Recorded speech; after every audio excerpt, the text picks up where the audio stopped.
पर्खिँदा वाक्कै भयो खै त अर्डरै आउँदैन यार भोक लागेर प्राण खिचिसक्यो।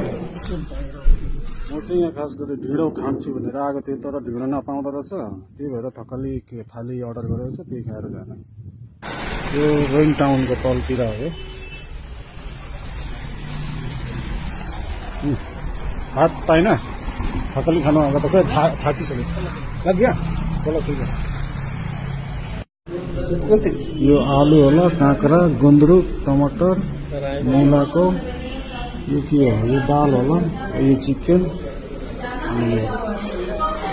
लु अब चालु गरौँला है त यो थकाली खाना पनि खाइयो ढिँडो चाहिँ पाइएन थकाली थाली चाहिँ टन्नै खाइयो है ठिकै हो खाना त तर अब सबै खाने थालभरि खाने मान्छे है अलिक अप्ठ्यारो मागिरहनु बार बार थप्नु पनि अलिक लाजै लाग्छ त्यही भएर धेरै होइन 2 खेप चाहिँ थपियो 2 खेप चाहिँ मागेर खाइयो हाल भाइ हाल नडराइकन हाल भन्दै खाइयो।